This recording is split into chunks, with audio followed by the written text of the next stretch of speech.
ជំនឿនៅក្នុងការបង្កើត thumbnail ងាយៗ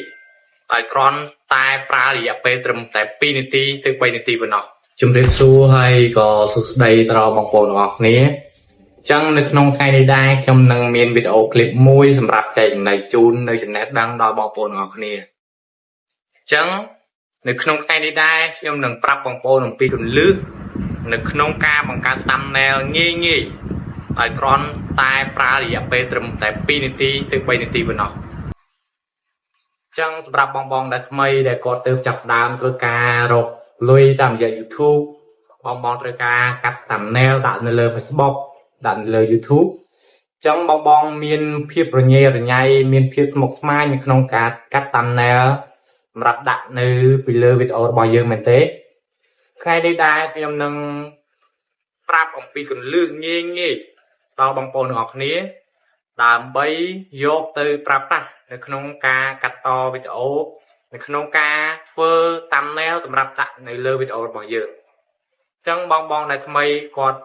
ពិបាកខ្លាំងមែនទែននៅក្នុងការធ្វើ thumbnail ឬក៏បងមួយចំនួនគាត់ចេះធ្វើ thumbnail ហើយប៉ុន្តែវាយូរសម្រាប់នៅក្នុងការ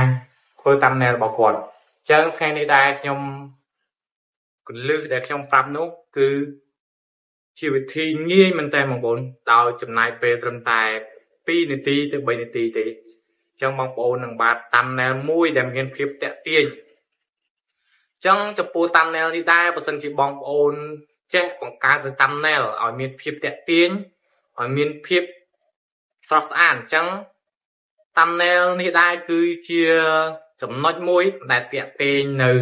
អ្នកមើលឲ្យចូលមើលនៅវីដេអូរបស់យើងអញ្ចឹងដើម្បីកុំឲ្យខាតពេលយូរខ្ញុំនឹងនាំបងប្អូនទាំងអស់គ្នាទៅ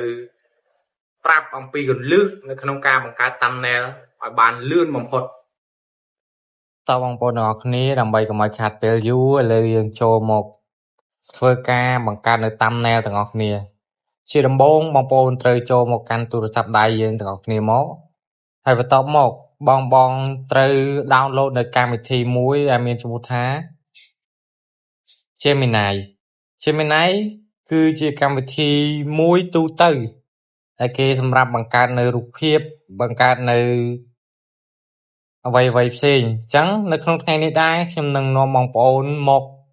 ប្រើប្រាស់កម្មវិធី Gemini មួយនេះដើម្បីបង្កើតនៅ thumbnail ឲ្យមានភាពទាក់ទាញឲ្យមានភាពល្អប្រសើរដើម្បីបងប្អូនយកទៅប្រើប្រាស់ទាំងអស់គ្នាអញ្ចឹងជាដំបូងបងប្អូនត្រូវចូលមកកាន់កម្មវិធី Gemini មកទាំងអស់គ្នានឹងមកបន្ទាប់ពីយើងចូលមកដល់កម្មវិធី Gemini ហើយបងប្អូនត្រូវ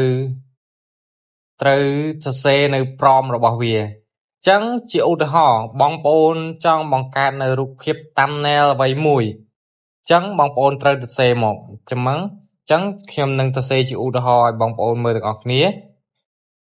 ញ្ចឹងខ្ញុំក្នុងវីដេអូនេះខ្ញុំចង់ឲ្យ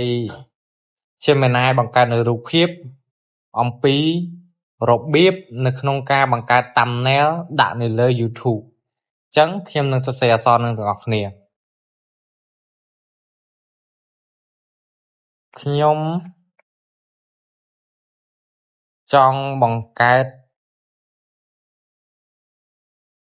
នៅរូបភាព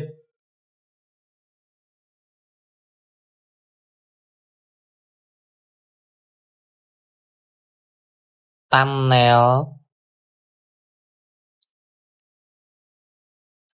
ដែលនៅក្នុង thumbnail នោ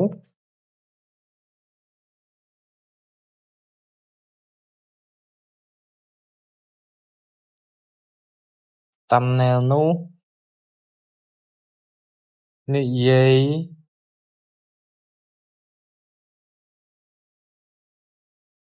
អំពី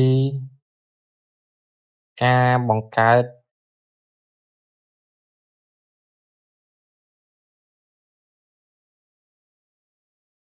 thumbnail បងប្អូន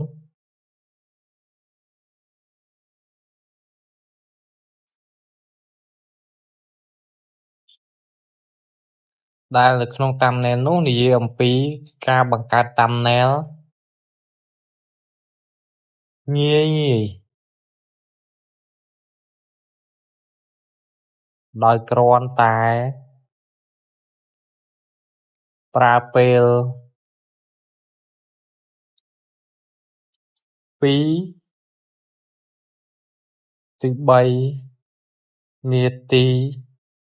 ប៉ុណ្ណោះ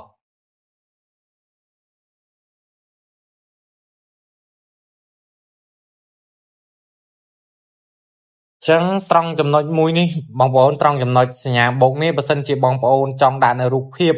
របស់បងប្អូនឲ្យរូបភាពបងប្អូននោះនៅក្នុងឲ្យរូបភាពបងប្អូននៅក្នុង thumbnail នោះដែរចឹងបងប្អូនអាចចុចមកកន្លែងសញ្ញាបូកនេះមកហើយចុចកន្លែង photo នេះមក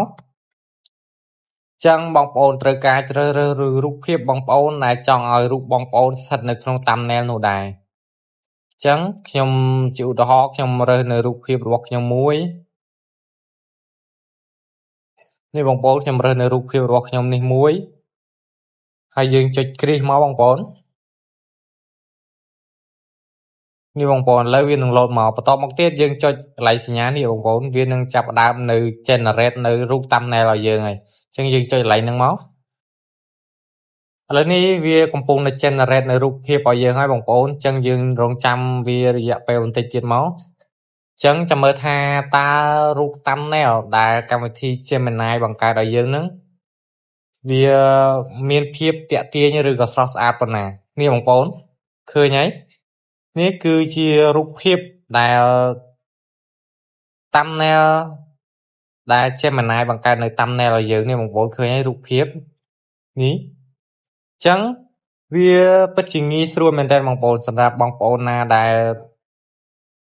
ពិបាកនៅក្នុងការបង្កើត thumbnail បងប្អូនអាចប្រើប្រាស់នៅកម្មវិធី Gemini នឹងសម្រាប់